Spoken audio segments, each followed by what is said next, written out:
السلام علیکم. Election transmission کا سلسلہ دوبارہ سے شروع کرتے ہیں کیونکہ الیکشنز تو ہو چکے لیکن کچھ نتائج کا ابھی تک ہمیں انتظار ہے اور ابھی تک کچھ بھی کہنا قبل اس وقت ہوگا کہ کون حکومت بنا رہا ہے, وفاق میں کون بنانے جا رہا ہے, آگے کون سے اتحاد ہونے والے ہیں. اہم ملاقاتیں جو ہو رہی ہیں, اہم ملاقاتوں کے حوالے سے اس میں اندرونی کہانیاں کیا ہیں, کون ملنے والا ہے, کون نہیں ملنے والا, ہمارے ساتھ موجود ہوں گے. انوار خاور آپ کے ساتھ موجود ہیں بالکل, اور ہمیں جوائن کیا ہے سینئر اینالسٹ فواد احمد نے, نجم علی خان صاحب نے بھی ہمیں جوائن کیا ہے, اور راجہ یاسر عمائی صاحب بھی اس وقت پینل میں موجود ہیں. پینل ڈسکشن کو آگے بڑھائیں گے. راجہ صاحب ہمارے پولیٹیکل اینالسٹ ہیں, سینئر پولیٹیکل اینالسٹ, اور ان کی خاص بات یہ ہے کہ ہم تو اپنی نوکری کر رہے تھے یہاں پہ, نوکری بھی کر رہے تھے, شوق بھی اپنا پورا کر رہے تھے, صحافت بھی کر رہے تھے.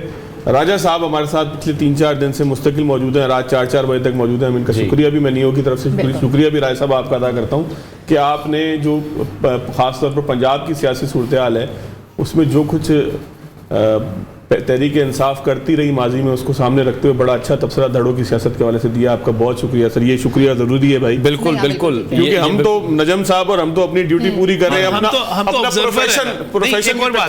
تو آبزرور ہیں. ہم نے تو جو کچھ دیکھا اور باہر سے دیکھا, انہوں نے تو سب کچھ خود اس کو فیس کیا, اس کا حصہ رہے, الیکشن لڑا, پھر وزارت سنبھالی, پھر سارا کچھ. تو ایک ہمارے پاس ایک جو پریکٹیکل اپروچ ہمارے تک پہنچی, یہ سب کا بہت بہت شکریہ کہ, اور بہت سارے لوگوں کا شکریہ. دوسرا سر, ہم تو اپنے پروفیشن کی پریکٹس کر رہے تھے نا. کنور شاہ صاحب بھی ساتھ ہی موجود ہیں, سابق سیکرٹری الیکشن کمیشن. سر بہت شکریہ, آپ نے قیمتی وقت دیا. سر آگے کیا دیکھ رہے ہیں الیکشن میں, کیا الیکشن جو ہو گیا, آگے وفاق میں آپ کیا دیکھ رہے ہیں, کون سی 2 پارٹیاں ملنے والی ہیں؟ نہیں بلکہ کنور صاحب معذرت کے ساتھ میں ان کے سوال قطع کلامی کی معذرت آپ کے ساتھ کوئی مسئلہ نہیں. کنور صاحب, آپ الیکشن کے پورے پروسیجر, اس کے رزلٹ میں اتنی تاخیر, اتنے سارے معاملات, جو کچھ بھی ہوتا رہا پورے الیکشن کا, اس پہ بھی کچھ تبصرہ فرما دیں کہ یہ قانون آئین کے مطابق ہوتا رہا کہ رزلٹ 24 گھنٹے 48 گھنٹے 72 گھنٹے پتہ نہیں کتنے گھنٹے کے بعد آئے, قانون کیا کہتا ہے کتنی دیر میں آنے چاہیے, سارے پروسیجر کے اوپر جو پروسیس بلکہ ہوتا رہا اس کے اوپر اگر آپ کچھ ہمیں بتا سکیں. یہ تو آپ درست فرما رہے ہیں کہ یہ ایکسٹرا آرڈنری یعنی غیر معمولی طور پر یہ ڈیلے ہوا ہے الیکشن, اس میں تو کوئی شک و شبہ نہیں ہے. ہم بے شک اس الیکشن کمیشن کے حصہ رہے ہیں اور ابھی ہم پنجاب گورنمنٹ کا حصہ ہیں, لیکن سب سے بڑی اہم بات یہ ہے کہ ہمارے ریٹرننگ آفیسران نے بھی اس کے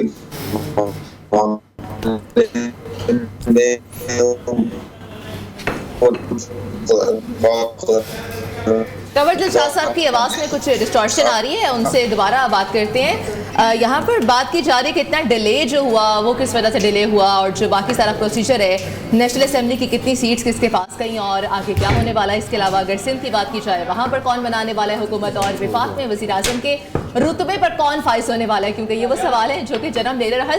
ہر بندے کے ذہن میں یہی سوالات ہیں جو کہ کنور شاہ صاحب سے ہم دوبارہ بات کریں گے. اچھا, اسکرین پہ ہم لوگ دیکھ رہے تھے بڑی اہم ملاقاتیں ہو رہی ہیں. کنور شاہ صاحب آ جائیں, اس سے پہلے نجم بھائی آپ کا شہر ہے یہ لاہور, ظاہر ہے کہ یہاں کی صحافت, سیاست, یہ سارا کچھ آپ زیادہ بہتر جانتے ہیں. ایم کیو ایم ہمارے شہر سے کراچی سے آئی تھی, ویسے تو شہر سارے اپنے ہیں لیکن ایم کیو ایم کراچی سے یہاں پہ آئی تھی, اور ایم کیو ایم بڑی کمفرٹیبل تھی پہلے بھی اس ساری صورتحال میں نون لیگ کے ساتھ چلنے میں. بلکہ تھوڑا سا کانفلکٹ جہاں پہ ہوا, میں نے مصطفیٰ کمال صاحب سے پوچھا تھا, میں تھوڑی سی اس کی دوبارہ سے وضاحت کر دوں. میں نے مصطفیٰ کمال صاحب سے پوچھا کہ آپ نے ایک سیٹ کی خاطر بلدیہ ٹاؤن کی نون لیگ کے ساتھ اتحاد ختم کر دیا, تو انہوں نے کہا نہیں اتحاد نہیں ختم کیا, میں نے درخواست کی تھی شہباز شریف صاحب سے کہ مہربانی کریں, آپ کی پارٹی لڑنا چاہتی ہے لڑے, آپ یہاں سے نہ لڑیں تاکہ ہم آپس میں جو ہے وہ محبت کے ساتھ چل سکیں. اور یہ الیکشن سے پہلے آپس میں بیٹھ گئے تھے, ان کا طے پایا تھا. تو کیا بات چیت آج سر ہوئی ہے, ایم کیو ایم کو کیا دے رہے ہیں؟ دیکھیں, دینا لینا کیا ہے, جو بعد میں ایم کیو ایم کی طرف سے کہا گیا, بڑی واضح بات کی گئی کہ ہم نے تو ملکی مسائل کے اوپر بات کی اور جو بحران ہے ان پہ بات کی. دینے لینے کی بات تو تب ہوتی, پہلے آپ کو یاد ہے 9-0 جایا کرتے تھے سب, اور ایم کیو ایم بلایا. ابھی بھی انہوں نے کہا تھا کہ حکومت انہوں نے بنانی ہے, وہ ہمارے پاس آئیں, لیکن اس کے بعد وہ خود تشریف لائے, لاہور تشریف لائے, خوش آمدید کہتے ہیں, لاہور ان کا اپنا شہر ہے, 100 دفعہ آئیں. لیکن ایک چیز واضح ہو گئی, میں آج جب میں ساری نمبر گیم دیکھ رہا تھا, کیونکہ حتمی نتائج جو ہیں وہ لسٹ بھی سامنے آ چکی ہوئی ہے الیکشن کمیشن آف پاکستان کی طرف سے, تو مجھے یہ بالکل واضح نظر آ رہا ہے کہ اس وقت جتنے بھی منظر نامے ہیں وہ کوئی بھی منظر نامہ مسلم لیگ نون کی حکومت کے بغیر مکمل نہیں ہو رہا. جو بھی آپ کر لیں, آپ سجے چلے جائیں, آپ کھبے چلے جائیں, آپ اوپر چلے جائیں, آپ نیچے چلے جائیں, آپ کو مسلم لیگ نون جو ہے وہ حکومت بناتی ہوئی نظر آ رہی ہے. لیکن اوپر نیچے میں بلاول